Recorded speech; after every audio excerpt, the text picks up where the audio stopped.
Good morning. This is Peg Thompson. I'm with ACT Aspire. I will be your trainer this morning. So we're going to go ahead and get started with the agenda.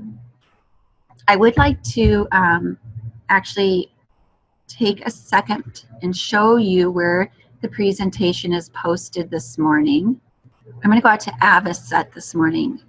Avocet is one of those really great resources that has the manuals, webinars, any kind of policies that we would be posting for the State Department that is specific to your testing.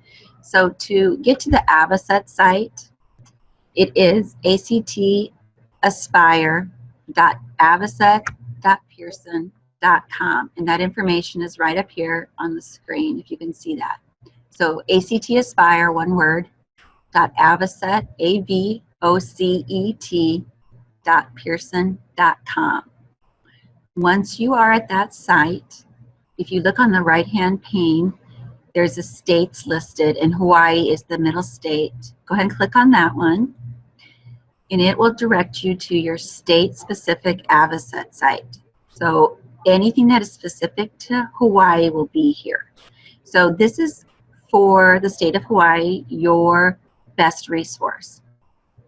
As far as manuals, any of the trainings that we've done that are specific to the state will be posted here.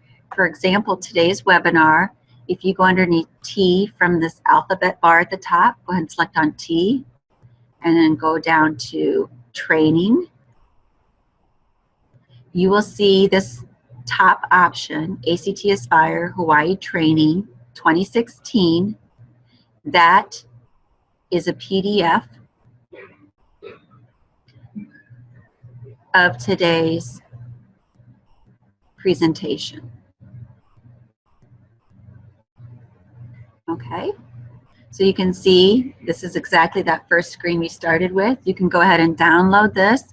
Again, it's a PDF version. You can take notes for whatever you would like to do. We will probably be updating this the first part of next week as we tweak it during the week or add information based on questions we might have received.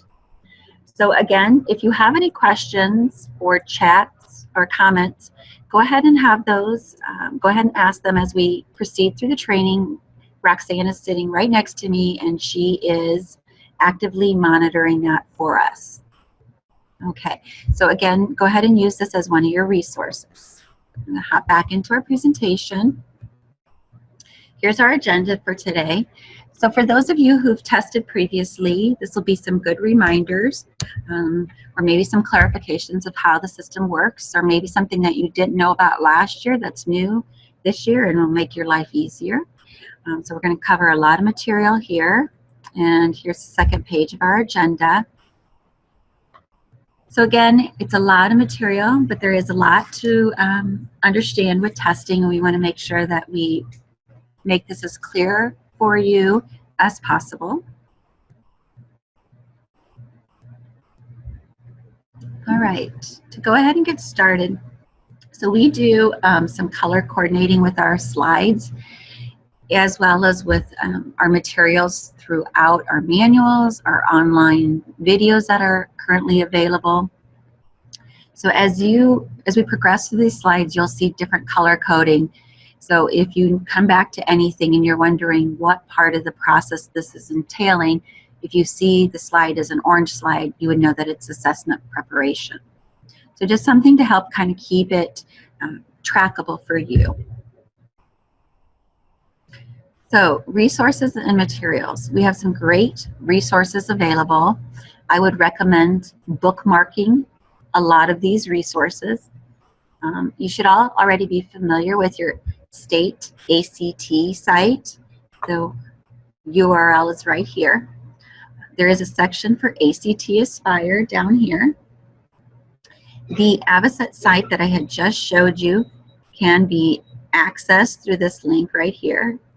So you can either bookmark this specific link or know that you can get to it through your state-specific site. This is our ACT Aspire landing page, and this is a great resource because it kind of puts a lot of stuff all in one place for you.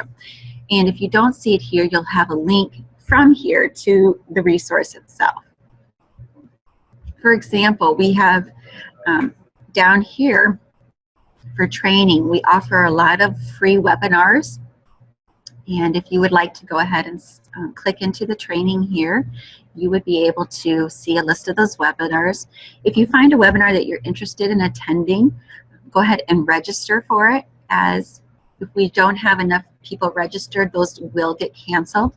Just remember that anything that you see on this site anything that you see on this site is a generic document, and it's not necessarily specific to Hawaii testing. Your point of truth for Hawaii testing will always be your state ACT site or your state AVACET site. That's where your manuals will be. That's where the recordings of Hawaii-specific trainings will be. But know that these other options are available. So one of the things I want to show you on our landing page is the exemplars. And there's really two pieces to our exemplars. The first is our sandbox. The sandbox is a great practice area for students.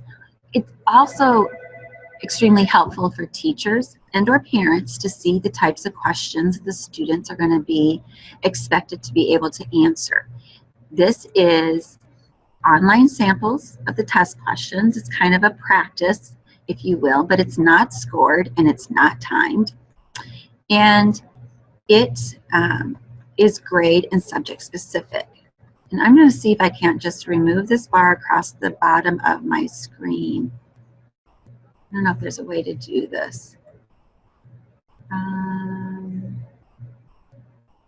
Hide video panel?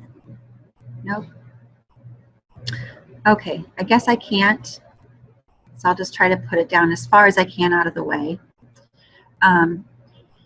So as I said, this is grade specific and subject specific. So if a student wanted to see what it's like to take the English 8th grade test, you would see here it lists English 8th grade, their username and password. And so these are just generic usernames and passwords. This is just showing English here, but there's different tabs for the different subjects going across the top here. Then to access that test, they would go ahead and click on the student sandbox and enter their sign-in information. So again, it's just the username and password from this screen being put into the login screen for TestNav. Again, these are just examples, but it's great for the kids to see what a technology-enhanced item might look like. And so if you're online testing, I highly recommend it. It's great for the kids to be able to see how to maneuver through the system. But even if you're paper testing, it's a great way for the kids to see the types of test questions they're going to be expecting. On that same page is what we refer to as our exemplars. These are individual books that contain important information, rubrics, depth of knowledge, descriptions of the tasks at hand, improvement ideas, statements.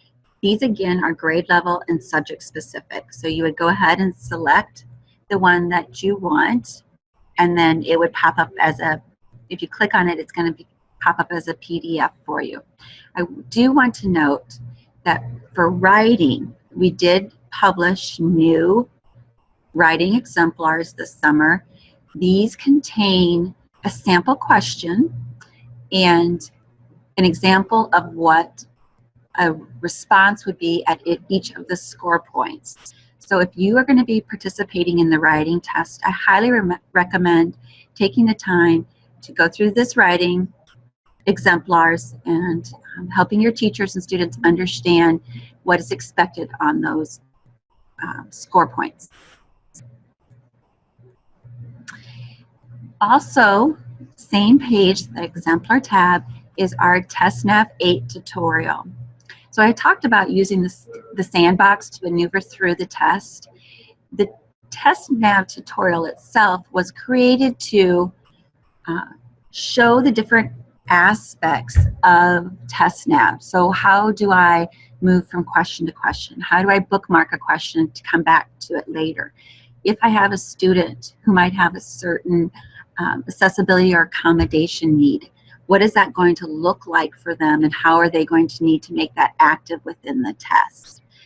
So again, this is a free resource. It's available to anybody. Just go ahead and click on that link and it will launch the tutorial for you.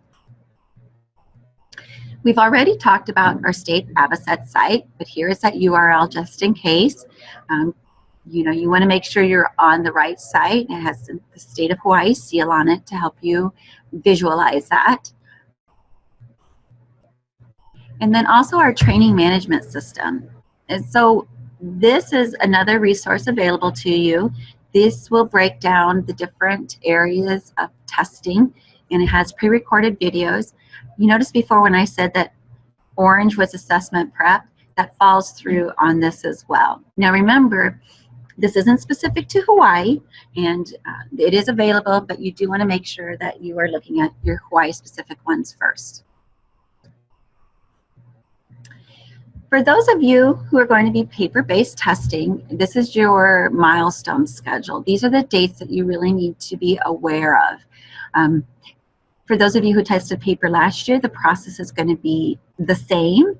The dates are just a little bit different, but the schools, the HIDA will be providing us a data file of all your students that will be uploaded on January 6th. We would like on January 9th for you to verify that your students are all there. And then starting on the 12th, you can go ahead and start updating students with their personal needs profiles. So that would again be anybody who might have the needs for accessibilities or accommodations. And then that process always has to happen before putting students into test sessions. So once that's complete, students can be put into the test sessions by January 27th.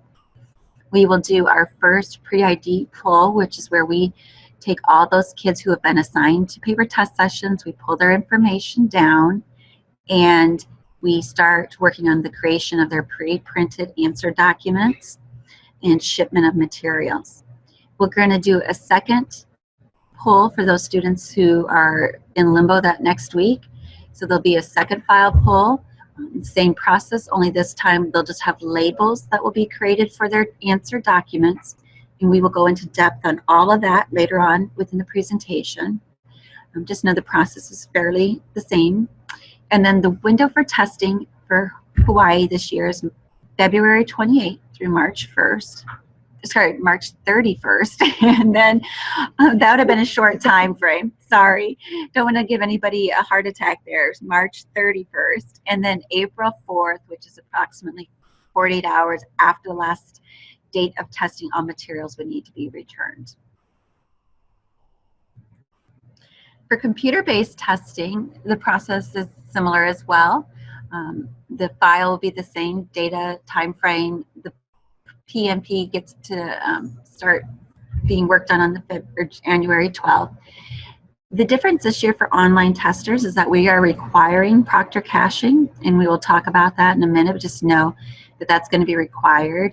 And then again, the printing of authorization tickets 1 week prior to testing, and then the test window for online is the same as paper-based testing. Okay, so this is kind of an important step if there's anybody who hasn't tested previously, and that's the ACT Aspire portal. So I know it can be confusing for those who teach, or excuse me, who are assessing on paper and pencil, that they would need to go into the online resource of the portal. That is where all the students are loaded, and that's where they are updated with their personal needs profile. That's where they're put into test sessions. So even though you are a paper and pencil school, you will need to access the ACT Aspire portal.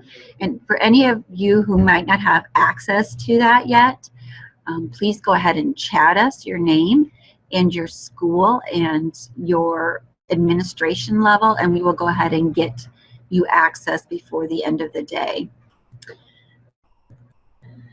For our online testers, so anytime you see a red screen or a red on the bottom, that is for our technology. So here we're talking about our online testers.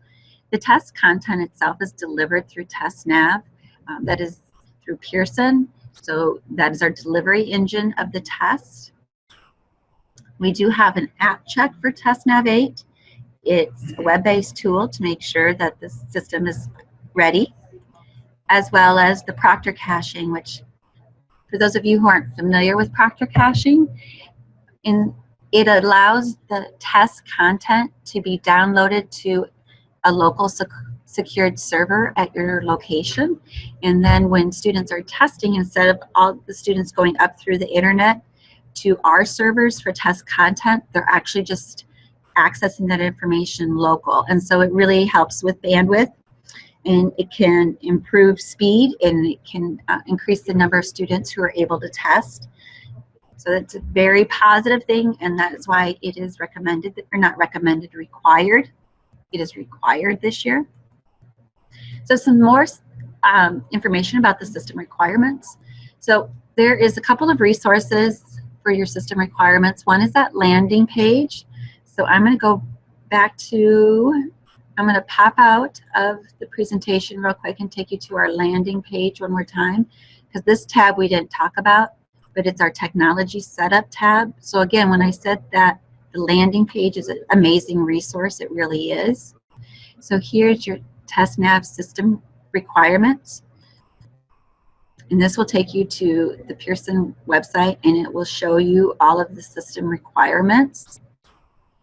So again, excellent information there, as well as talking about Proctor caching, TestNav 8, the app check, and then if you scroll down a little bit more, the installations for the TestNav app. Okay. And then that URL is right here. So the one I just went to from the landing page is included right here on the screen for your reference, as well as the link to the Technical Readiness and Infrastructure Trial webinar that we did for Hawaii earlier, that was recorded and posted to your state AVACET site.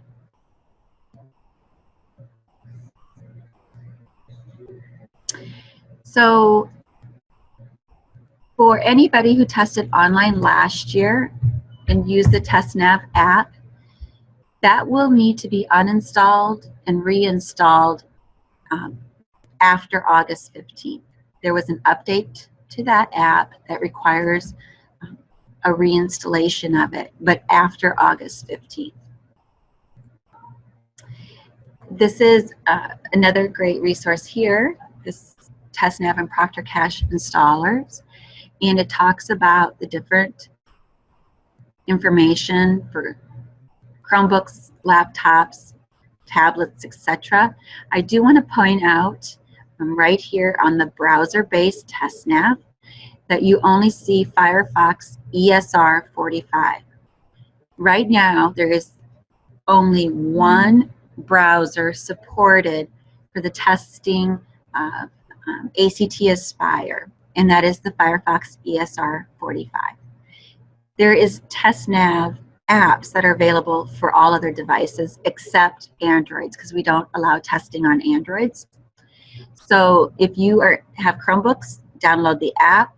If you have iPads, go ahead and get that app, and then desktop and laptops, okay? So here's the information about the installable for TestNav. I already showed you that location, but there's also some technology information. So if you have a technology coordinator who's not on this call today and you're planning on testing online, please put this information in front of them, because there's certain things that are going to have to be whitelisted. You're going to want to talk about firewalls and content filters. So it's important that that information be made available to your technology coordinators. We already talked a little bit about Proctor Cache being required this year. If you used it last year, the cache would just need to be cleared, and the cache is referring to your test content from last year. You're going to want to go ahead and download the latest version, run the installer, and then verify the service is running. Again, put this information in front of your technology coordinator. Okay, I'm just going to check to see if there's been any questions coming in so far. None? Oh, goodness. All right. If you have any questions, though, please don't feel shy to ask them, because that can only help others with information, because they might have the same question as well. Okay, so inviting others into the system. So those of you who tested last year should already have access for this year. And you might remember that there's kind of two different roles within the system. So there's tenant roles, which are more overarching roles, okay? So that's, you know, working with the users, creating the test sessions, working in the student profiles. So as administrators, you have access to all of them. There's test coordinators and tech coordinators. But within the actual test sessions themselves, there's different roles. And so these are just within the test session. Perhaps it's printing authorization tickets, or adding or removing a student, starting or ending a test session. So there's different levels of users within the system. So you see this note here, user role matrix is available on Avocet. So to know about each of these individual roles, you can review that matrix, and it can tell you exactly what access an administrator might have versus a test coordinator versus an educator. But these are the tenant roles, and then within a test session, these are the roles that you're going to see there.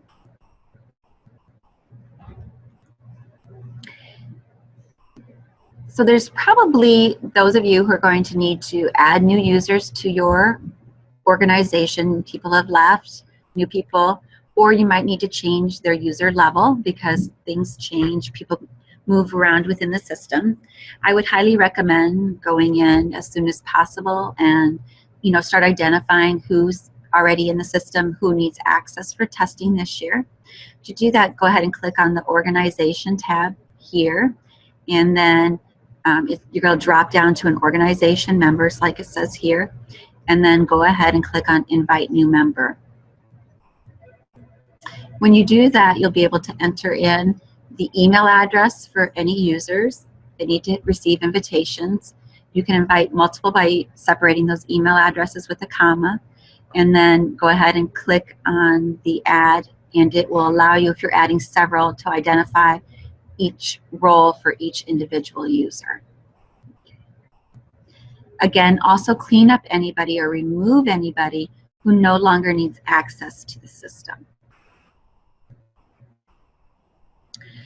Student personal needs profile. So the PNP, which sometimes can be confused as paper and pencil, but it's our personal needs profile, and this is for the accommodations and accessibilities associated with the student. The important thing to remember with the PNP is that it should be edited before a student is placed into a test session, because it affects a PNP can affect the test form or the test content that is delivered to that student. So make sure that's done prior. Based on that PNP, a student may or may not need to be in an individual test setting. That it's up to you based on that support. So here's just a little visual of that. You want to address the PNP first, then put your student into a test session, and then the paper-based materials, the paper materials will be sent based on that PNP, or when the student logs on, if they're online testing, the appropriate content will be delivered to that student for their testing. Now, how do you edit a student's PNP? This is done through the student profile page, so you go ahead and click on student and then find student, and then they come up. Now, this looks a little different than last year, because last year the personal needs was the first tab over here. Now it's the second tab, so go ahead and click on the personal needs. And when you do so, you'll have the opportunity to edit the list, and you'll see there's check marks by the different ones, because it might be, like, for example, English text-to-speech audio is only available for writing, science, and math. It's not available for reading and English, as that would change the construct of the assessment. So it's individual or specific by subject. You'll also notice as you look down the left-hand column, you might see a computer, or over here you might see a piece of paper, or you might see both. What that applies to is the mode that support is available. So English text-to-speech audio is only available for online for writing, science, and math. You can go ahead and click which ones you want to use or apply to your student, and then go ahead and select Save. When you do, you might receive some kind of error message. You might, if the student is already part of an active test session, you can't change their PMP. And so that's why we always say, do your PMP first, and then put the student into the test session. And then also you'll see another error down here. There's error, to follow up with what's down here. Now, creating groups basically is putting a selection of students together for a couple of different reasons. Maybe you want to do it to help create with your test sessions, or maybe you want to use it for your reporting purposes. Groups can come into play quite heavily with the dynamic reports. Just the thing to remember is, just because I create a group of students doesn't mean that they've been assigned to a test session. Groups and test sessions are two separate entities. How to create a group, again, coming in through the student drop down, and then create group. It's a little hard to see, it's down here in the blue. And then you'll be able to enter a name and a description for that group. So for example, this one was Mrs. Garcia's first period English group. For whatever reason, that's why we're creating this group. And you can see that no students were found because it was just created. All we need to do is click on this Add or Remove Students, and it will list all of the students that are available to be added into that group. So I can select the students that I want and then go ahead and click Save. If you wanted to view the group or make any edits to that group, you can go back in, same process, students. This time you're going to click on Find Groups, and then here's the group that I just created. And now I can go in, I could add the students, maybe more students joined that I want to put in there, or somebody moved away that I want to remove. So just going through this Add Remove function will allow me to take and move students in and out of her group. All right, so creating, editing, and viewing test sessions. The most important thing to remember with test sessions is that all students that are testing must be put into a test session. That is how they, if they're online testing, they receive the appropriate test content, and they will also then be able to log into the system, as that's where their authorization ticket is generated. If they're paper, we don't ship materials for students who aren't in the test sessions, and so those who are, they get pre-printed answer documents, and it's also if they need a special form such as large print, that we can make sure that the right test materials are delivered to the right students. How do we create new test sessions? So go ahead and click on the new test session, or you can go up to the summative test and select create a test session. There are options as far as creating a test session individually or multiple ones. This was available last year to create multiple test sessions, but we have made some changes to that. We've enhanced that some. If you want to create a single test session, you can. You can pick and choose individual students, which is great. If you want to create multiple ones, if you have groups set up or teachers associated with students, it's a way to quickly set up test sessions that way. Or if you just really want to create blanket test sessions with all your students in them, again, creating the multiple is the easiest way to do that. So this is what a single test session will look like. I'm going to go ahead and select the test window. So by clicking on here, I can identify then the subject of the test I want to give, the grade level. So EHS, remember, is early high school, which applies to both 9th and 10th grade. And then I can determine if I'm going to online or paper test. So this is really the key as to which mode you're testing, is how you create your test sessions.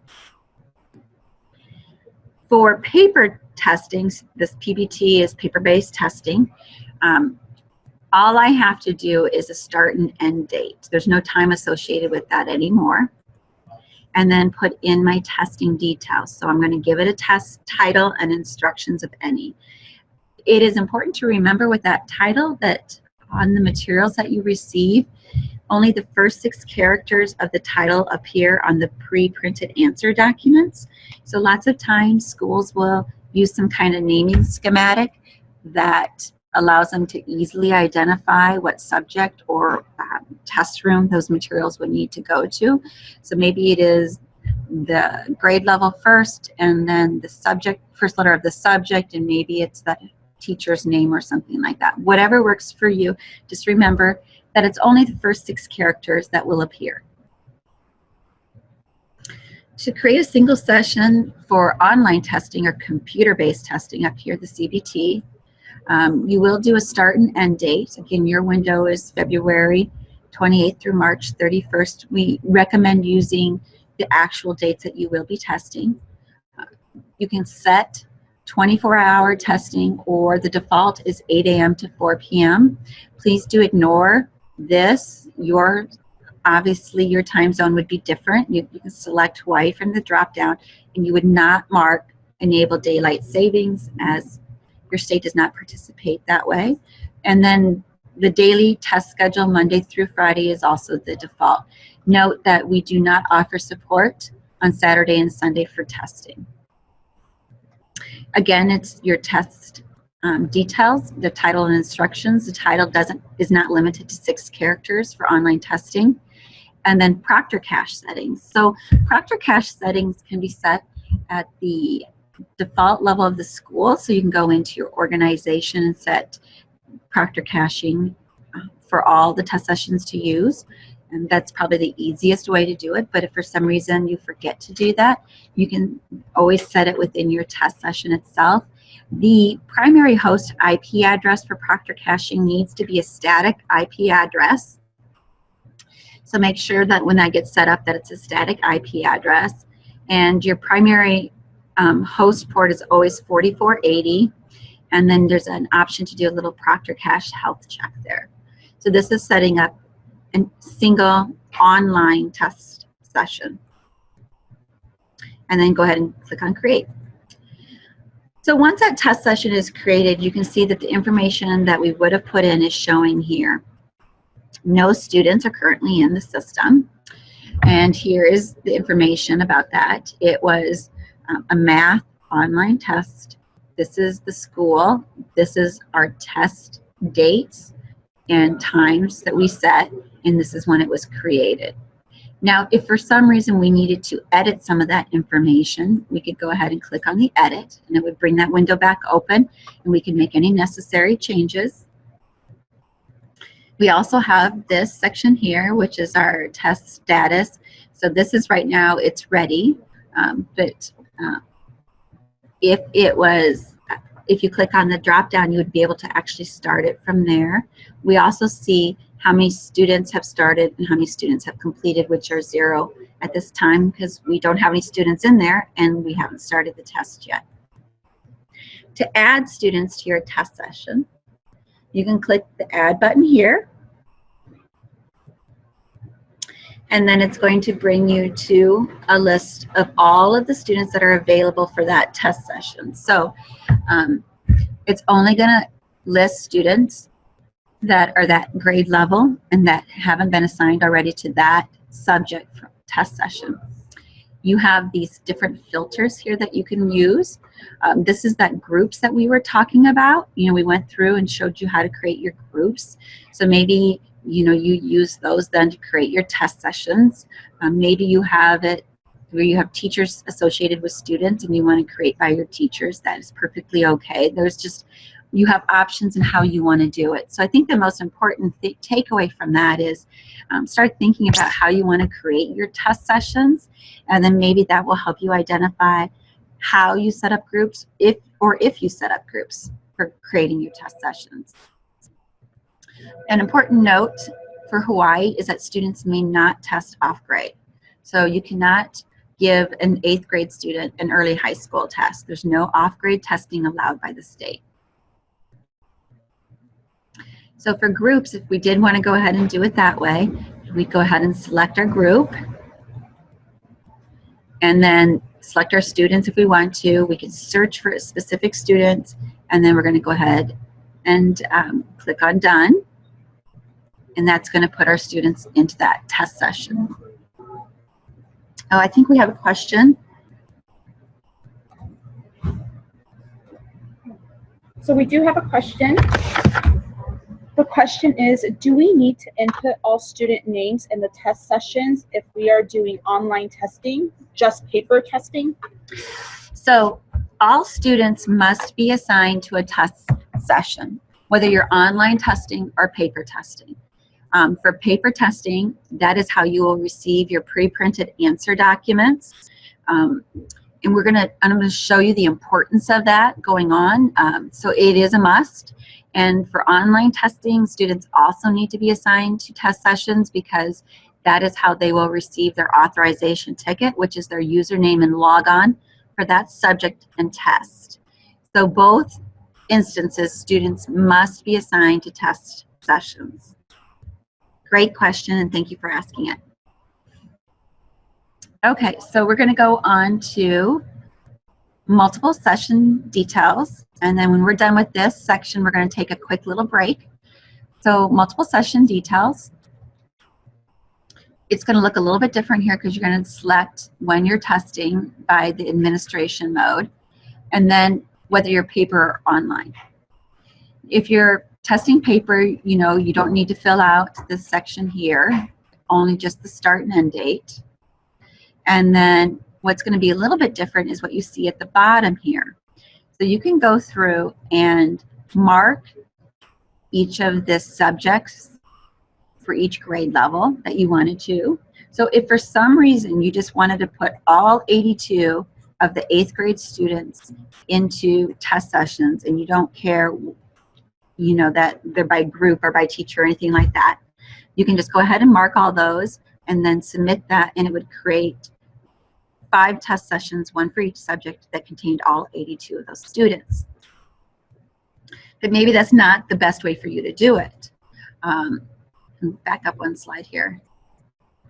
I can't back up one slide there.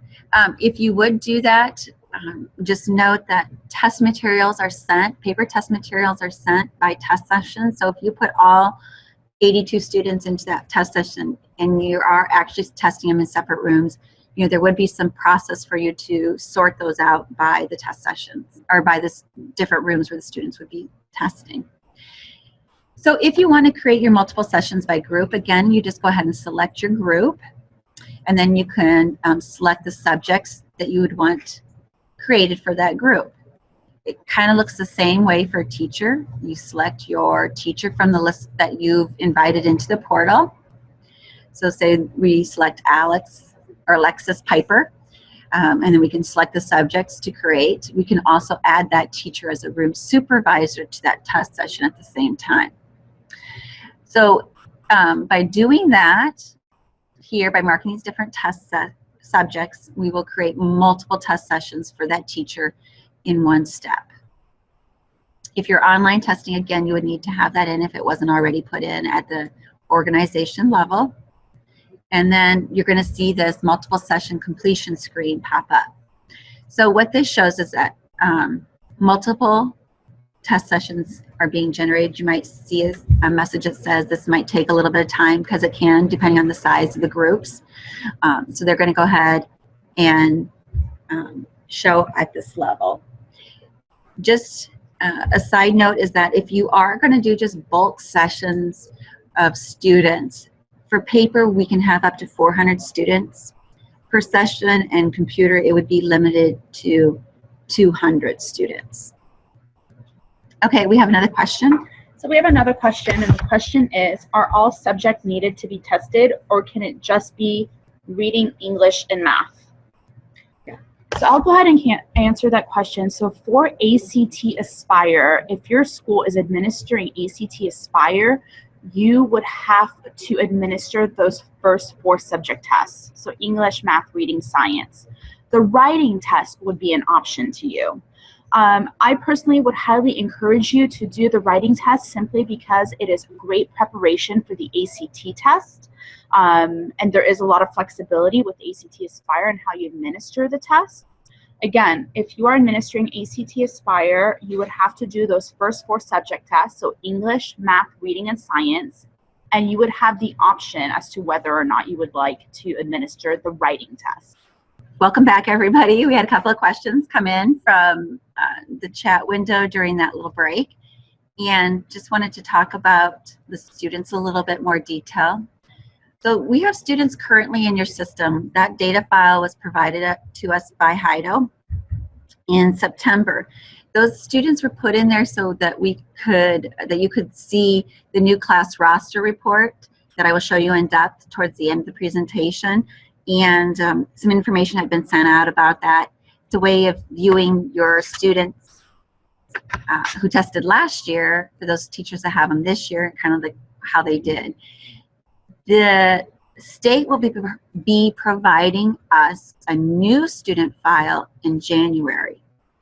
We learned from last year testing that there was a lot of movement of students throughout the state from when the original file was provided to us until it was time to get ready for testing. So to help alleviate some of that work on the individual schools, we opted to have the state provide us a new file. That file will be received by our offices on January 6th. That should also help with some of the students who will be promoted to the next grade level by then. So after January 6th, you'll want to make sure that you have the right students in your school, and we'll show you how to transfer students and talk about that process.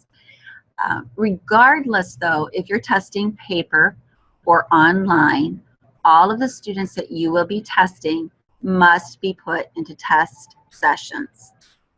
We have no idea what materials to send you if students aren't in test sessions and you need paper materials. We won't send you any materials if your students aren't in paper test sessions. And for online testers, the student won't be able to test in the system if they're not in a session because they won't have an authorization ticket. So again, all students that will be testing either paper or online must be put into a test session for each of the subjects that they will be tested on. Okay, we're going to talk a lot more about that as we move through the process, but just please note that that is a mandatory item that we can't test without it.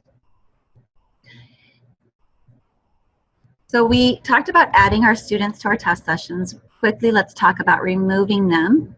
So to remove a student from a test session, if the test status is, as you see here, ready or scheduled, you can go ahead and click the box next to the student's name and then go ahead and click the remove button. Now, if the status would be started, that means the test session is in progress. You can't simply remove the student from the session. They would need to be forced closed and then reinstated if they needed to test again. For paper testers, you can see here it says students yet to be sent for processing. That's okay then to remove those students from a test session. If they would say that they've already been sent for processing, it makes it more difficult to do so because we are in the process of generating that student's test materials with their specific portal ID, okay, which is right here next to the student's name. Test prep. Okay, so for looking at some of the information within your individual test session itself, we're going to go ahead and start with the printing of comments, roster, personal needs. The comments come from entering information into this little pop-up here. So you can put information in about irregularities or other things that might be going on within that test for that student. So that is more of something that you'll see towards the end of your testing, because there won't be anything populated in there until your test supervisors or room supervisors have put that information in. But just know you can click on that, and that's going to produce a CSV file with those comments. The roster is of all the students that are assigned to that current test session. So you can see here that all of the students here are showing up in, again, a CSV file. And finally, the personal needs. So perhaps you have students within a test session and they have personal needs associated with them that affect their testing. It's a great idea to print out both the roster and the personal needs profiles and include that with the materials that you give your room supervisor, so they ensure that the students that are testing, who are supposed to be testing, are testing and they're getting the appropriate materials. Okay. I don't know, I can't really see that bottom line there. I'm going to back up just a second and show you one thing on the screen. This is this PNP right here. That is the PNP that's associated with this student. If you click on that PNP or hover over it, it'll give you a pop-up of that student's specific PNP information.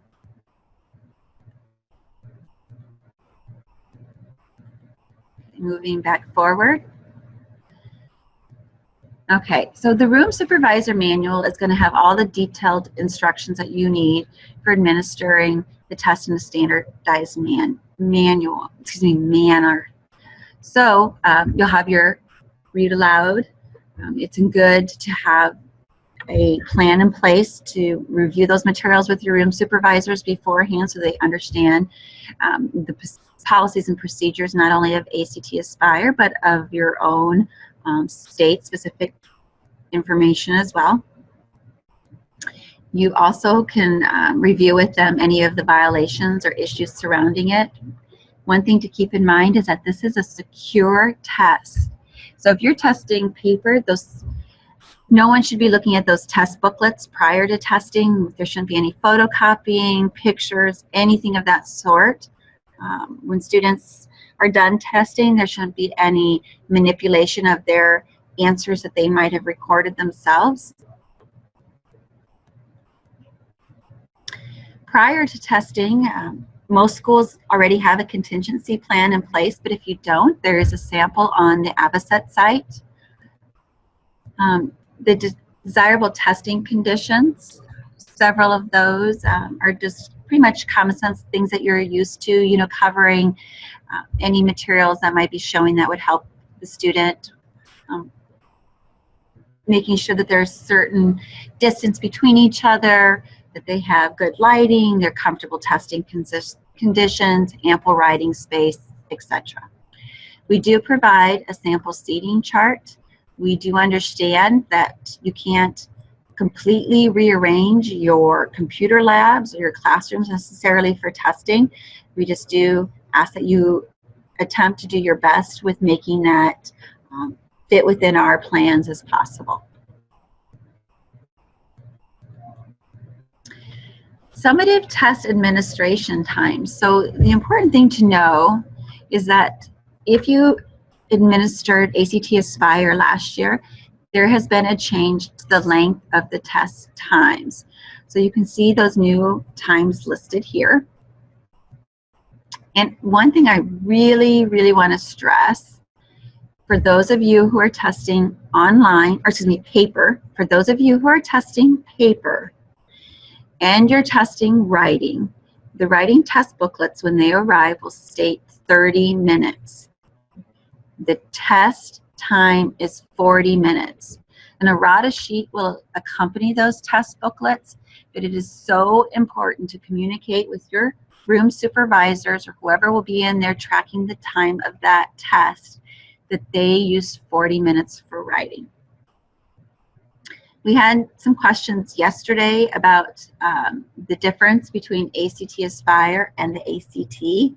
So here is a slide that will show you the comparison for the test time for those different subjects, for the different grade levels testing.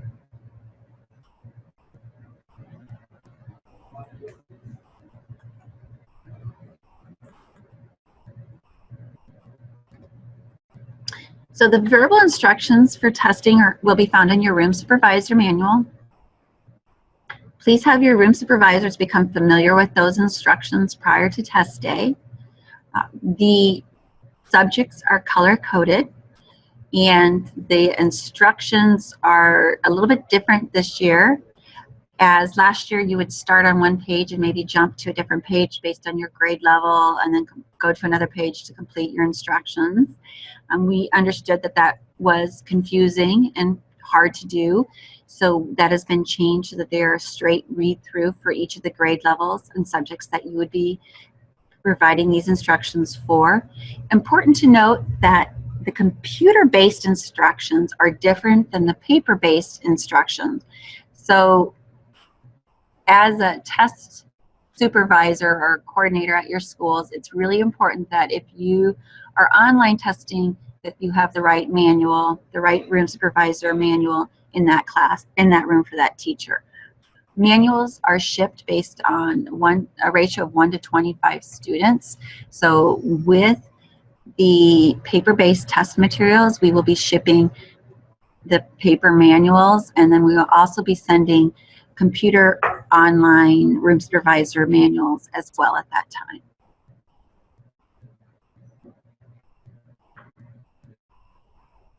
Paper testing. Okay, so this is for our paper testers this year. A lot of the process will be the same for you. The materials, remember, are secured and should be treated accordingly. There's some procedures outlined in the test coordinator manual. We recommend that they remain under lock and key. That you also review some security with your staff prior to testing. As I mentioned earlier, the test materials will arrive possibly in 2 waves for you. So this process is the same. Those students who are placed in test sessions, in paper test sessions by January 27th, their test materials will arrive at their schools between February 13th and February 17th. Those will be pre-printed answer documents. So it will have the student name on it, the date of birth, their portal ID. All of that information will already be on that answer document for that student. Now, for students who might move or be transferred or changed in some manner that following week, so from January 30th to February 4th, we will do a second poll on that following Monday, and those students will receive pre-ID labels. Again, it will be all of the information that is necessary to have on their answer documents, but they will be on labels that can be applied to the answer documents. Those materials will arrive in the schools between February 20th and the 24th. Test materials are only sent for students that are in test sessions before the end of the deadlines. All right.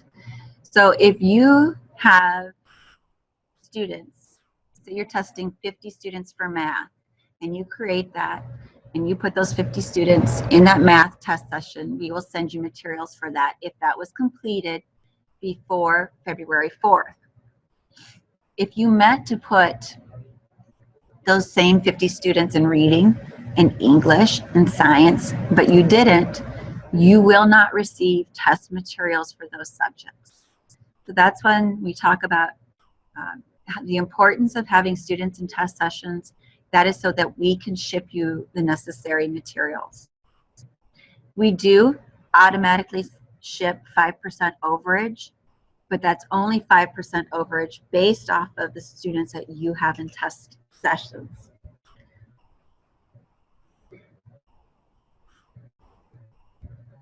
When you receive your materials, they'll be sorted by your test sessions. So that is why it's great if you want to break your test session, or when you create your test sessions, if they're broken down by just the groups that will be testing in that particular room, and then you have those materials already sorted for you.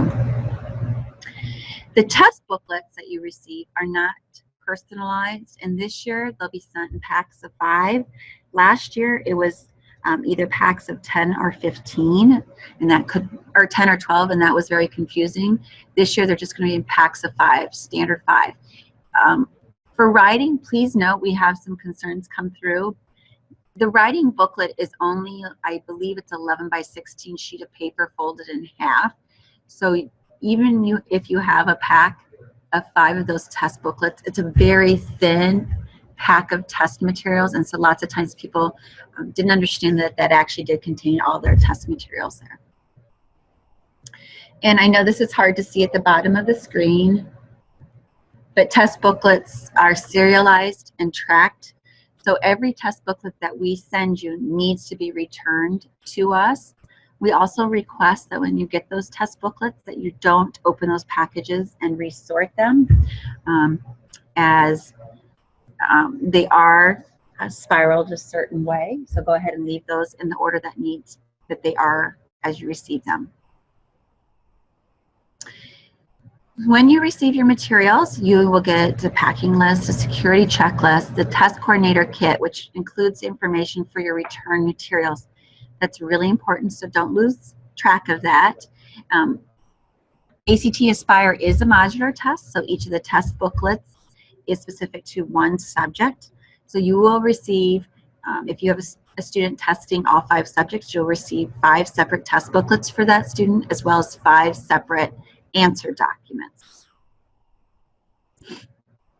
When you receive them, make sure that your packing list does match the contents of the boxes. Go ahead and count to make sure that you have what you need, but you don't need to open all the shrink wraps because they're in 5 packets of 5 for the test booklets. You want to make sure that none of your materials have been tampered with. If there's any damage to the boxes, let us know and contact customer service right away.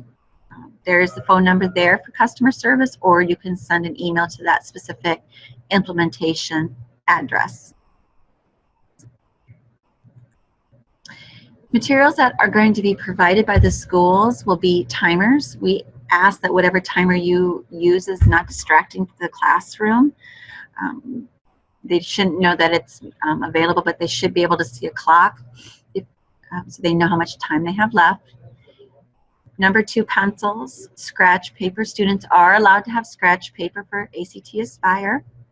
And then calculators are optional. If you do not provide calculators for your students, you will want to make sure that the calculators they do bring are within the guidelines based on our ACT list on the ACT site. Before testing, the room supervisor is going to want to make sure that they have the accurate information. So they're going to make sure that they have any accommodated forms for students that they need. They want to make sure that they have enough materials for the students. It is a state policy that there aren't any mobile devices available to those students. They shouldn't have any cell phones, Apple Watches, smart devices on their person. Their calculators should be on the approved list, pencils and sharpeners available to them as well. For the pre-printed or pre-ID labels, we already talked about the time frame for that, and then the labels as well. We're going to move in here now to the gridding of information because this is really important. If a student receives a pre-printed answer document or a pre-ID label, they will grid 3 fields and 3 fields only. Only 3 fields, and those 3 fields will be based off of some specific information to their test form that they're taking. But this is what it's going to look like for a student to get a pre-ID'd answer document. So all of their information is already going to be here, okay? And they won't need to do anything but these 3 fields. One of them is going to be the test form. We're going to need to know which test form they tested with, so we know how to score their answer document. We will want them to grid the date, and then we'll have them print their name on the back of the answer document. I'm going to back up a second here to use something for an example. Okay, so on their answer document, it's going to have their last name and their first name. And this is going to be what is in the State Department Student Assessment or Student Data Information System. So however they're listed in there is how that information will be provided to us, and that's how it will be printed on their answer document. If a student might have their formal name on there, maybe their first name is officially Joseph, but they go by Joey, and they want to grid Joey on their answer document, you do not allow them to do that. Do not allow them to grid any information in any fields other than D, H, or G if the student has a pre-printed or pre-ID label. Okay, that is super important. What happens is anytime we receive an answer document back that has conflicting information, it will throw an alert up and will need to be manually tracked down, and that slows down your scoring process for your school and states. Okay, so when you talk with your room supervisors and you do that training with them, please notify them of this information. They should be actively monitoring, or when collecting materials, actively reviewing those answer documents to make sure no extraneous information was grid, as well as making sure that any information that needed to be grid was done before releasing those students from that classroom. So for students who are added to the test sessions after February 4th, and we understand that process will happen. There'll be late-minute transfers. Somebody will move into your district. We do provide 5% overage based on the number of students that are already added to those test sessions. So you should be receiving 5% answer documents and test booklets. But those students will need to manual grid. And how will you know that they will need to be manually grid is that when you add them into that test session, they'll be too late. Students too late for processing because we won't have enough time to turn around and create those materials. And it'll say manually grid next to their name. The other important piece of this will be their portal ID. The portal ID is how we track that student's answer document through the system. So we will go ahead and track it through our scoring system, through the reporting system, and then back into your system for reporting on your end. So the portal IDs are extremely important. The portal ID is unique for each student, and as well as it's unique to each subject that that student takes. So if you come in and you need to manually grid for a student and you see this generate portal ID, that blue is a dynamic link, and just clicking on it will create the number necessary for that student. So coming back to where we have to grid an entire answer document. The way we know that an entire answer document will need to be grid is that box A will be completely blank. There won't be a label to put on it, and nothing will have been pre-printed there. So you will need to do, or the student, however you choose, box B, the school district and name, C, the student name. You'll also have to do the date of birth, the Aspire portal ID, again, that's that number we just talked about, found in the test session. The student statement on the back of the form, just with their name printed. You'll want to do today's date, their state or local ID, and then their test form. So the test form, I mentioned, even on a pre-printed or ID label, that will have to be done, and that can be found by looking at the front cover of the test form they're taking, and they will see what it says here and match it to the option on their answer document. If they miss this, if this is blank, that will throw an alert. So anything like that will cause an alert, and that's why it's really important to have that conversation with your room supervisors to make sure that they're carefully monitoring that and explaining that adequately to the students when testing. Student authorization tickets. Okay, so the student authorization tickets are for our online testers only. It's the way that that student has the ability to get into the system to test. If they are using a TestNav app, they'll just go ahead and click on the app, and then they will log in their information. If they are using that browser version of the Firefox ESR, that ticket will contain the URL information for that. These are secure materials and should be treated as such. So you want to make sure that if you print these a day or two in advance, which we do recommend, they remain secured and locked up. So for printing the authorization tickets at the school level, you can go ahead and pull up multiple test sessions and then go ahead and click on the authorization tickets underneath the print option here. You can also print authorization tickets from a session level. Go ahead and click authorization again, and then you will have the opportunity for doing all students within that session, or maybe just selected students. Maybe you had somebody who came later to your school and you needed to add them, and so you just want to print for that one individual student. You also can click on the print settings. That will allow you to manage the number of tickets that you are printing per page. It's 1, 2, 4, or 10. And then I will show you that in just a second, but I see that we have a question that came in. Yep, and it's just a very simple question. The question is whether or not this webinar is being recorded and where it will be made available. So yes, the webinar is being recorded, and it will be posted out to your Hawaii State Avocet site underneath the training option, just where you found the PDF version of this webinar.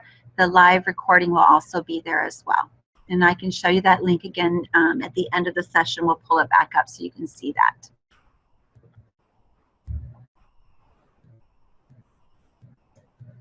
So with your printing of your authorization tickets, you can view them as a PDF or you can download them as a CSV. This is what they actually look like. So the information contained on them will be the test name or subject. So this is early high school math. We have a question. The question is whether authorization tickets are also needed for paper pencil testing. Okay, another great question. The authorization tickets are for online testing only. Online testing only, where the student will need to go in with their username and password and key that information into the computer to launch their test. The paper testers will be receiving their pre-printed answer documents if they are in the portal or in those test sessions on time, okay? I know this is confusing when we're jumping back and forth between online and paper, so I do appreciate those questions to clarify that information. So again, authorization tickets, online testers. The other information you'll see is the student's name and then their username and password. So the username and password for a student will be unique and specific to each subject that they test. The passwords will not contain any I's, O's, zeros, or ones, because that can be confusing and make it difficult to log into their tests. And then authorization tickets can only be used by the student it is assigned to. If for some reason a student receives the wrong authorization ticket and logs into the test and starts to test, that test attempt will need to be invalidated. That test attempt will need to be force closed, so voided, and that student will need to be reinstated so they are allowed to test again using the right information. And we're going to talk about those reinstatements and invalidations. Student transfers. So if we do have some student transfers, this is for students moving within the state of Hawaii. Please note that you shouldn't make any transfers until after January 6th, because we will load that new data file. The transfer is initiated by the new school and approved by the previous school. Wherever that student resides when the reports come out is where those reports will be delivered. So a student could possibly test 2 subjects at school A, transfer to school B, test the remaining subjects, and when reports come out, the results for all 4 of those tests will be delivered to school B. And then again, just a reminder not to do any transfers now, as we will take care of that with that new student upload on January 6th. So what does a transfer look like within the state? You're going to want to go ahead and click on transfer in some state. And then you're going to click on this first box here, which will be a drop down here of all the schools. So you can go ahead and select your school that way. Any field with an asterisk next to it requires the information to be an exact match. So again, first name, last name, student ID, and date of birth are required.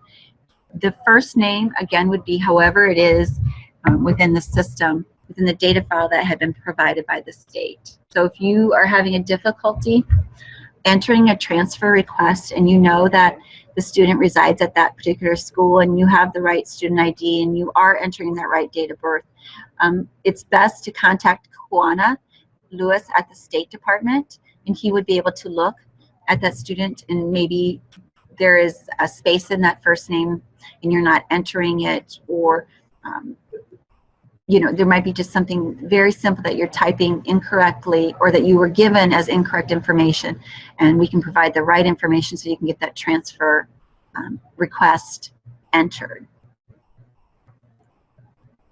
So for the transfer request queue, so this is what it would look like for the school receiving the request.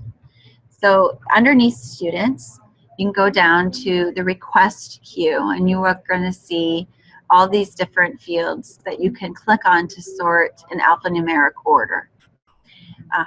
You probably won't see a whole lot of transfers within your system, as hopefully that late data upload that we're doing in January will take care of a lot of that for you.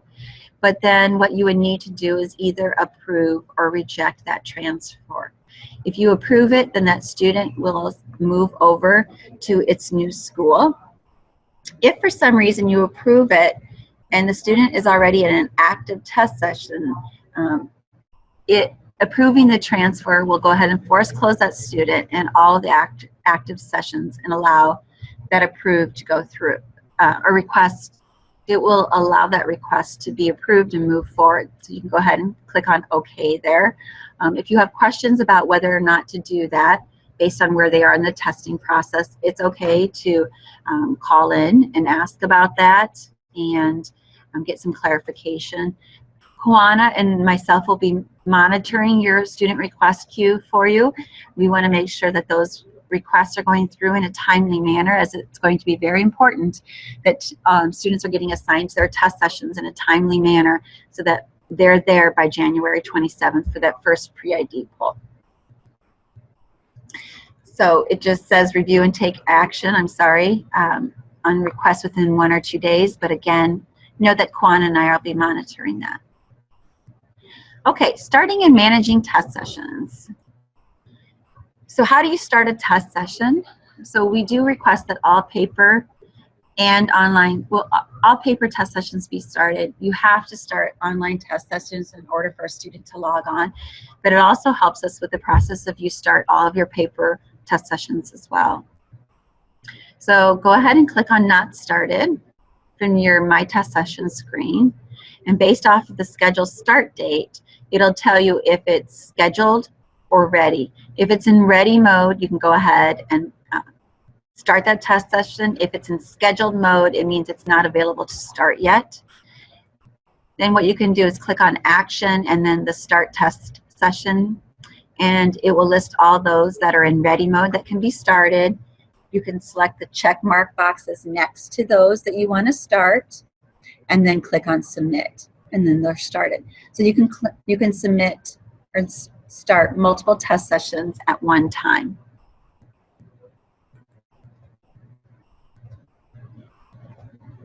If you are starting multiple test sessions at a time, it might take a little bit of time for all of those to begin.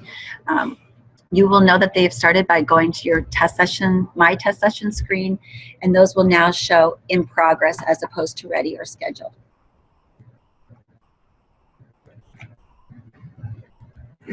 If you want to just start an individual test session, you can do that as well.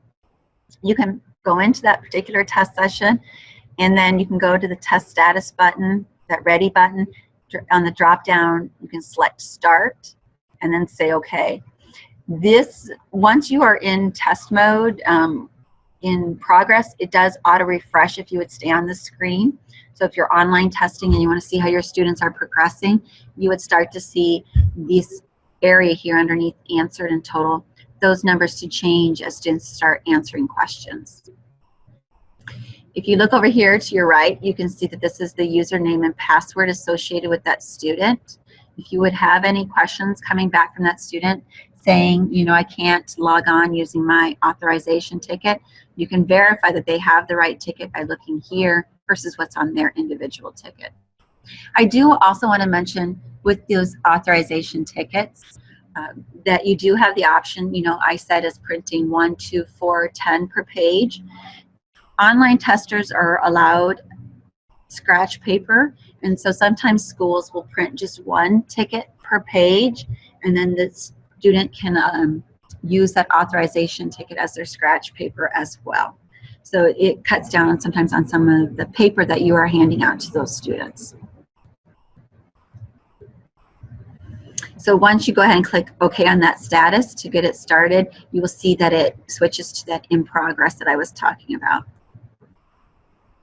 Now, if for some reason with online testing a student gets kicked out, they're having a problem with the device they're testing on, maybe it just shuts down and they are then moved into an exited status. And you can see that here on the screen, it'll say exited. Go ahead and resume that student by clicking on that drop down, and then there's that resume test option. If you do that for a student, they will then have the option of using that same authorization ticket to log back into the test. If you need to resume 1 or more students, you could select several students to do that and then go over to that resume button, and it will resume several students at one time. If you look at the screen here, right here, where it says answered and total, this is what I was just mentioning. You would see how your students are progressing through the test. I also want to just point out this difference here in the number of total questions. Do not be concerned by that. It's just that we do embed field test items within our tests based on the difficulty of those test questions and the time it takes to answer them. It is quite possible for one student to have more or less than another student, but yet the overall difficulty of the test that those students are taking will be the same. Okay, so there will be no more stress on that student. They will be able to finish in the same amount of time as another student. Paper testing. So distributing test materials. So it's really important to keep tabs on your test materials and to have a good process of checking in and checking out materials and making sure the right materials are getting to the right students, to the right supervisor. If at any point within that process you notice a discrepancy, it's best to address it immediately. Room supervisors, making sure that they're handing out the right materials to the right students, that they have that student roster. If there's somebody not there, or if there's somebody that shows up that's not on the roster, make sure that that's being addressed. Again, just that whole constant checking of those correct materials based off PMPs, based off their student roster. It's important because this is a standardized test. Those teachers or room supervisors who are administering the test are reading those verbal instructions exactly as they are printed. The grading of the correct boxes based on what the student received for their answer documents, making sure that room supervisors are actively monitoring their rooms to make sure there aren't any issues going on, and making notes of any irregularities as they occur. Now, for online and paper testing, there are several of the same prohibited behaviors, and I think these are just really common sense things that are not new. So we don't really need to talk about each individual one, but it's important that your room supervisors, whether if they're paper or online testing, are familiar with that information. Students are always going to have questions during testing. I think this happens every year. You know, they have questions before testing, or they have questions about the individual questions that they are seeing on their test. It's just important that in no way do you comment or give them any additional information.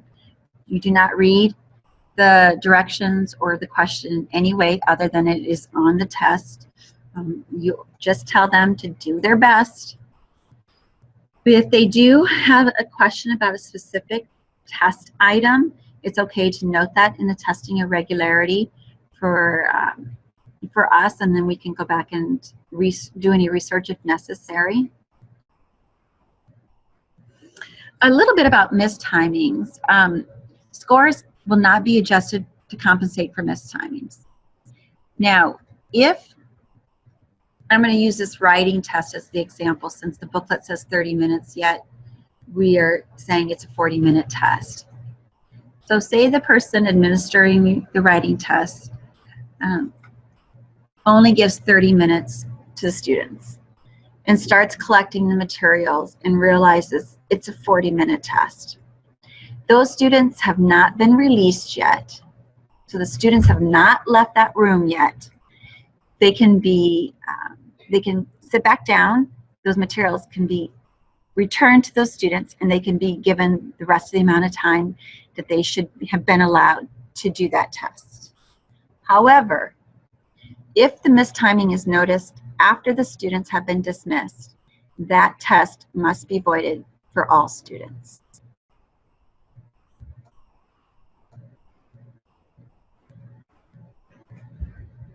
Makeup test. So our test window for Aspire is February 28th through March 31st.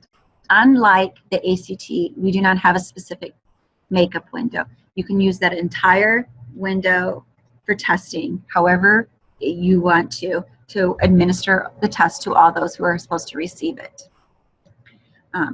If a student gets ill, they can make up that test within that test time.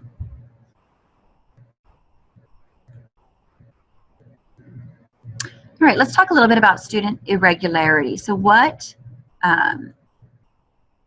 where do we record those student irregularities? Well, it's within that same test session information. So you're going to return to this test session detail screen often to track information or to view information about that student and how they're progressing with their testing.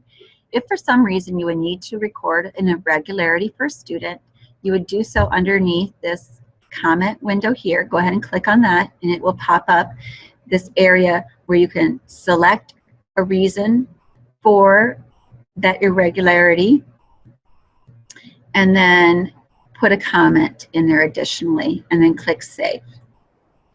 There are 4 kind of categories, if you will, for irregularities.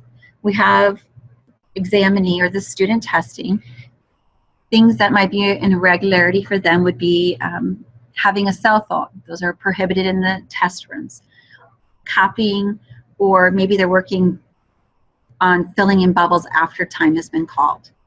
Environment irregularity might be you lose power for the entire building. Technical could be issues with a student trying to launch a test, or they're having issues with a specific workstation. And then staff, perhaps the staff is on Facebook or playing games instead of actively monitoring the students' testing. That would be considered an irregularity at the staff level. All right, we had some confusion, and not just in Hawaii, about the difference between an invalidation and a reinstatement. So I want to really kind of walk our way through this, and if there's any questions, please feel free to chat or ask those, and we'll keep an eye on the chat window and questions during this time. We'll continue to keep an eye on it. We have been regularly, but we'll just go ahead and ask as we move through this process. So, an invalidation. That counts as a test attempt, okay? The student will not receive a score for it.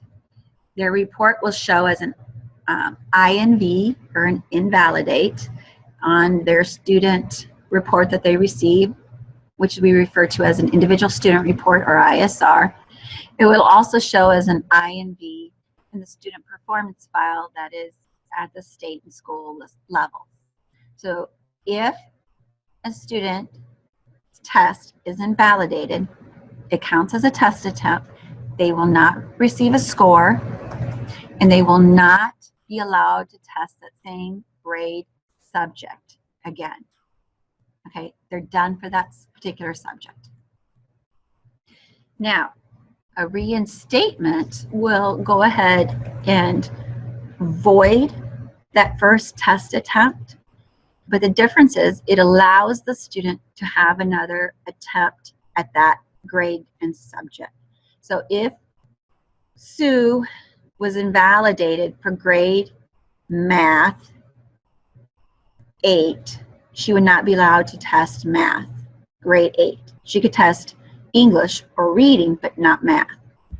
If Sue was reinstated for grade math 8, then she could take grade math 8 again. So that's the difference between those two. In invalidation, there's no score, there's no future or further attempt at that subject. Reinstatement, there's no score, but they are allowed to try to test again. Okay, so how does this look like? The school, for whatever reason, is going to initiate that request, whether it's a reinstatement or an invalidation.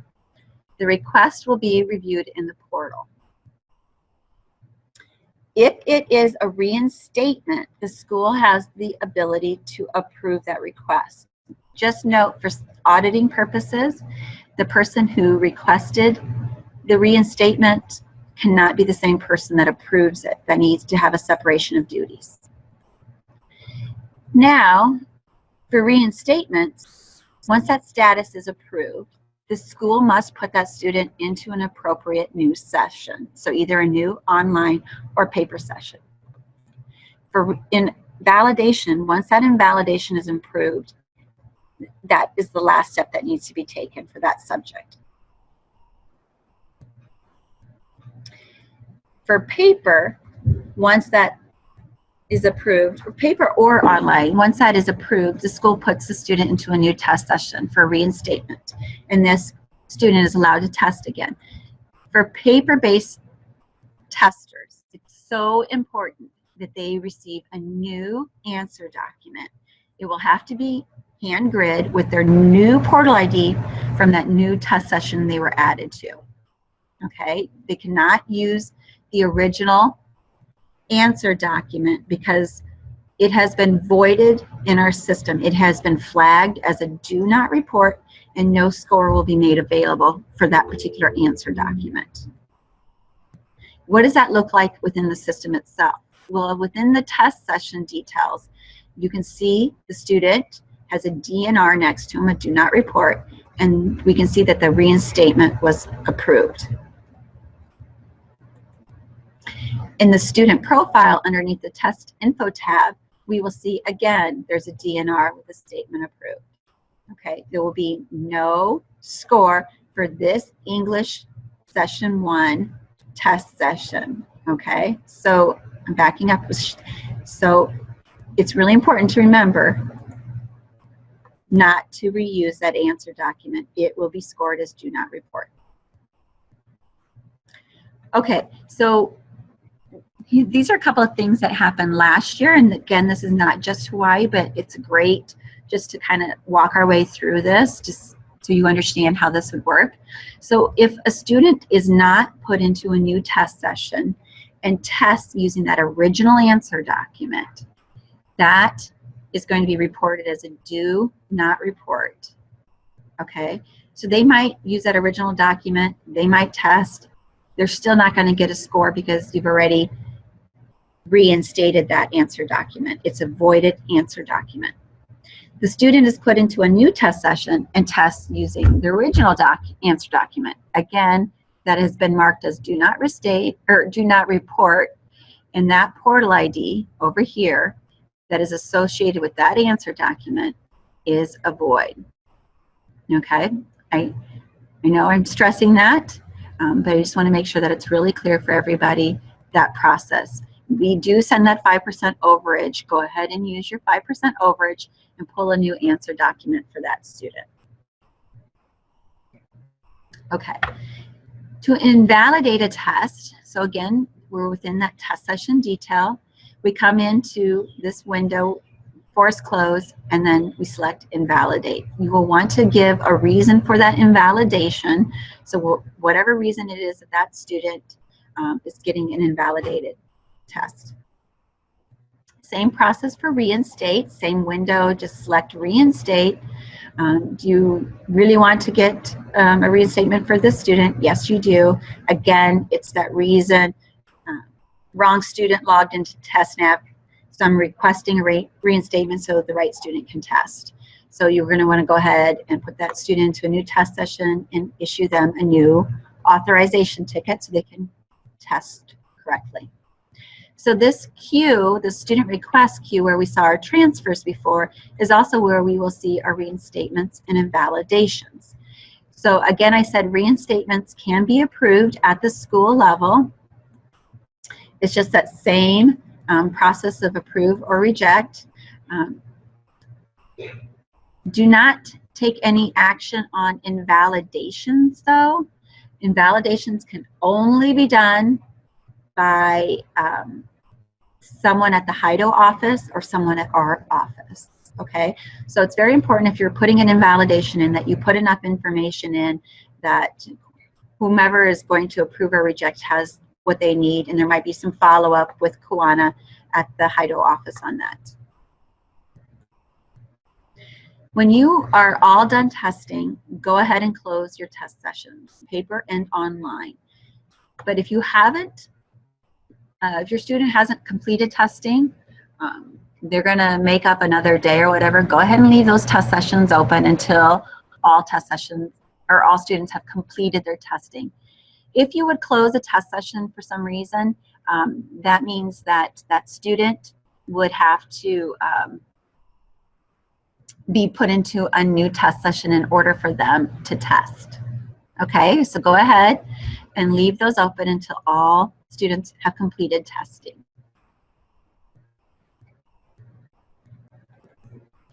So after testing, the room supervisors are going to make sure that all answer documents and test booklet information is filled in accordingly. It's really important that if the room supervisors see any extraneous gridding or such, that they address that before sending those back to us.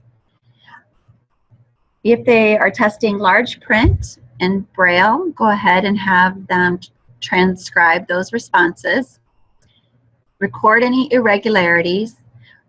Check test booklets for scoreable answer documents. So when you return materials, there are two types of shipments you'll send. One will be the scoreables, which is just the answer documents that you want scored. And the other will contain all of the non-scoreable materials. Those go to two separate places. So it's really important that any of those test booklets are reviewed to make sure there aren't any viable answer documents in them. Go ahead and make sure they're pulled out of all of those test booklets. Reporting that you need to do to return to your test coordinator, go ahead and do that at that time as well. So as I said, there was scoreable and non-scoreables. The scoreable return is only the answer documents to be scored. If Johnny didn't show up to test math, but he tested all the other subjects, do not include Johnny's math answer document in the scoreables because there is nothing to be scored. So all of your non-scoreables will contain the unused answer documents. All test booklets. Again, this is a secure test. Each of those test booklets has a serial number on it. We will do a scan at each of those test booklets upon return, and those will all need to be accounted for. Do not hold on to any of the test booklets. And you will need to include also in that non-scorable box all the void answer documents. So this is some information on how to return those materials. These are a couple of slides that you can print off if you want to, just to have for reference, but note that the peach label is associated with scorable. These labels are in your test coordinator kit when that comes with the materials at the beginning of testing. Go ahead and reuse the boxes the materials came in. Just put the flaps in the reverse order this time. We will also provide the return UPS labels, and again, it's important that the right ones are used for the right materials as they get shipped to separate locations. Same process for your non-scorables. This time only you will be using olive colored labels, okay? So all of the materials are returned through UPS. That is paid for as part of the test process. You will need to call this particular UPS number to schedule all pickups, okay? So go ahead and call that UPS number in 24 to 48 hours in advance of when you want your materials picked up. Remember, all paper materials must be returned within 48 hours of the completion of testing. So if you are all done with testing, go ahead and box those materials up and ship them back. When you do make that call to UPS, it's important that you identify that this is a request for Pearson, as they will know what to do with that then. And UPS will ask for the tracking numbers off the labels, where exactly to pick up those materials, the number of boxes, and then they will give you a confirmation number. Okay, let's talk about some reports. I'm hoping that most of you had the opportunity to look at the reports that were available. Almost all of the reports are online. The State Department does have in its contract for us to provide the individual student report on paper to you. Those are shipped directly to the schools. You would have received those mid-summer, I believe it was, those got sent out, as well as the score labels. But all the other reports are available online. This is what the printed score label looked like. Again, you will be receiving 2 of these for each student that tests, as well as their individual student report. Information about how to use those reports can be found on the Hawaii Avocet site. There is an interpretive guide for summative reports. We also have some webinars that are available that are great information in helping you look at that data and giving you ideas for how to help your teachers or your instructors work with the students. So here's a list of all of those reports that are available. Okay, so state or district or complex area, you have all those. The school, we've added 2 new reports into the school, the subject proficiency by student and the skill proficiency. Those had previously been teacher dynamic reports, but we realized the importance of having those year-round, so those have been moved over or created in addition at the school level in a PDF format. So those PDF files will remain out there. Those don't go away. So you can look at those reports a year from now and they'll still be available to you. We also have what we call the new class roster report. Now I know Kawana's team has provided some information in the assessment news about the new class roster report, but I am going to show you that report today as it allows you to see your current students and how they tested last year. I also want to mention this group of reports here in the blue box. These are all the dynamic reports that are available when the results are released. These are great reports for your teachers to see. Unfortunately, they're only available until the portal rolls over. So next year when you get your school reports, make sure that the teachers are in the system and they're looking at what their students did. So how do you access your posted summative reports? Go ahead and click on summative tests and then go down to summative reports. So this is just an example of what one of the schools would see out there. And you can look at, one of the districts would see. You could look at district or school level. The way to download is to go ahead and click on this icon over here, and then it's going to bring the file up that you can download. Go ahead and click on the save, and then OK it to save your file and download. So those you will have access to forever. The dynamic reports, how to generate a dynamic report, is that same process. You're going into your summative reports, but this time you have to be pinned at a school level. And when you are pinned at a school level, when you come in here, you will instead of seeing district and school, you will see school and educator. These dynamic reports are only available underneath the educator. These 6 reports here are the ones that your admin or teachers will see next year after the results come in. This new class roster report is the one that's available to them now. So based on what report you select here, your selection criteria will vary a little bit. So, after you select your criteria, it will bring up a list of those students. So for this one, I'm looking at students who tested in spring 2015. I can go through and select all the students here. I can pick and choose the students that I want to see, and then I'm going to go ahead and click on Generate Report.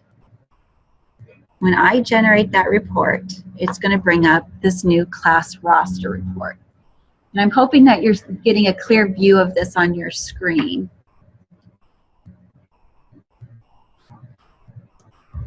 So this will show the students' scores from spring 2015. These can be produced for your classrooms this year, so your teachers know how their students scored and where they might have had areas where they were higher or lower. For example, this very first student, if I look across at their English, reading, etc. scores, I can see that 3 of those scores had a solid green circle. If I come over here to this key, that means that they were exceeding in those subjects. I also see the solid orange box for writing. I can see down here, that means that student is in need of support. Another way to look at this is just by the subjects. So maybe I want to look at overall scores. So here's English, and I'm coming down here to my band across. So for exceeding, 90% of my students were exceeding in English, whereas only 20% of them were exceeding in writing, and none, or excuse me, in reading, and none in writing.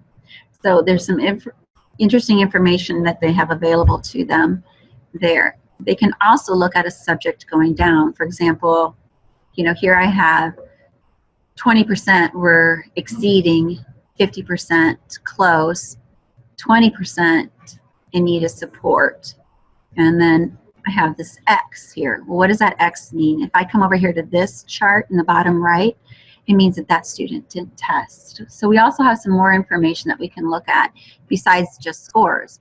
I see an INV here, which means that student was invalidated. Their writing test was invalidated for some reason. This student has an NS for their writing score, which means it was non-scorable. Maybe they were off topic in their answer. There's a lot of information going on. If you don't have students testing off grades, so you won't see that on your reports. But the other item to point out here is this I. So if I click on that eye, it's going to give me a pop-up window of this particular student, and in addition to their scores, it will tell me which range they were in, or which level. If they tested all 5 subjects, or if they tested English reading and writing, I will get an ELA score for them. And if they tested math and science, I will also see a STEM score. I can also see a progress with text complexity, as well as progress toward career readiness. So there's a lot of information that is being shown on this screen, or on this one report. This report can be printed. There will be a print option on the report, so go ahead and feel free to print those off for your teachers if you would like. One of the ways to associate your teachers to their students for them to go in and look at this report themselves is you can go into the individual student profile and click on the teacher tab, and then the add teachers. This will give you a list of all of those teachers that have been invited into the portal as an educator and have accepted their invitations. Another way is to assign teachers to students is the other user students. It's down here at the bottom of that drop-down list. So if you want to assign teachers this way, what you can do is it'll pull up a list of all of your users.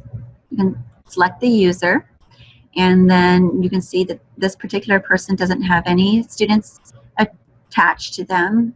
You go ahead and click the add and remove status, and it'll give me an option. I have some filters here to help me narrow this down, or I could manually just go in and pick and choose the students that I wanted to associate with PEG. Once that is done, I'm going to go ahead and save, and it's going to associate those students with me. So, oh, I have a chat. Let me just pop up this chat here real quick. Oh, that was Kwana. Okay, there you go. Kwana, thank you for chatting that out to everybody. Appreciate that. So I'm just going to look real quick at our Q&A to see if we've had any other questions pop up, and I don't see any. I don't see any other chats coming in. I have some important reminders to review before we end our session. I will be happy to keep this open for a while afterwards in case you have questions coming in. But please, now's your opportunity. We are here for you and would like to know what you're working on or what kind of questions you might have. But here's some reminders that I want you to have as takeaways. So the students will be available on January 9th. So between now and then, do not add any students to the portal before then, as we will be taking care of that when we work with the State Department. It's also very important that if a student does move into your district, that you just don't add them into the system, as they may already exist. We did have a couple of situations last year where a student tested a couple of subjects at one school and then must have transferred and was just added in with a slightly different student ID number at the new school. And when it came time to report that student, they actually received 2 different reports because one report went to the school where they originally tested because they were still there, and one report went to the new school, and there wasn't a way for us to combine that information. And that makes it much harder for the schools to see, you know, how those students did, as well as for the State Department on reconciling that information.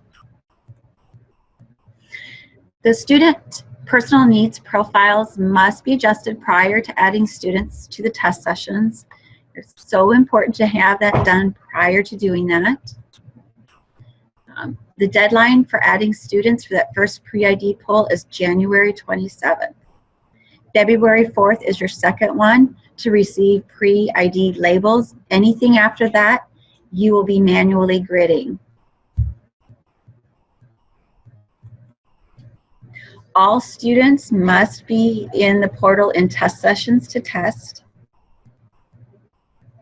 When gridding those answer documents, it's so important to make sure that students aren't putting any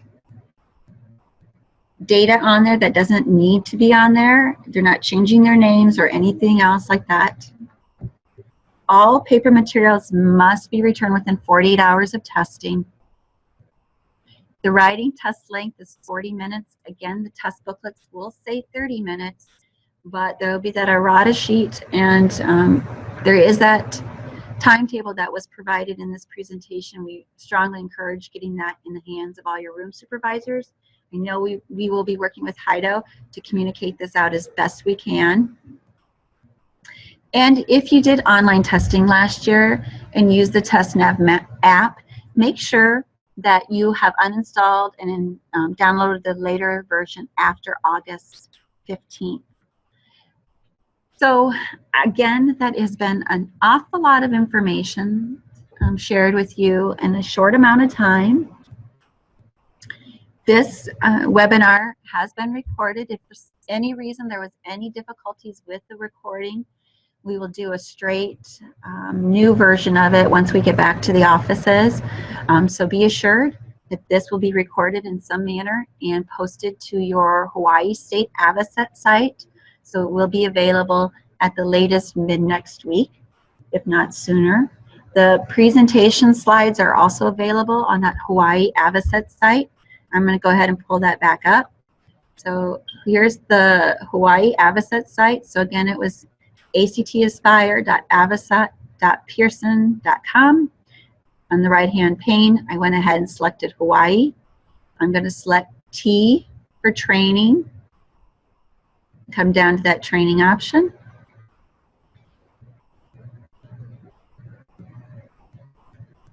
And that very first option, the ACT Aspire Hawaii Training 2016, that is the slide deck from today's training.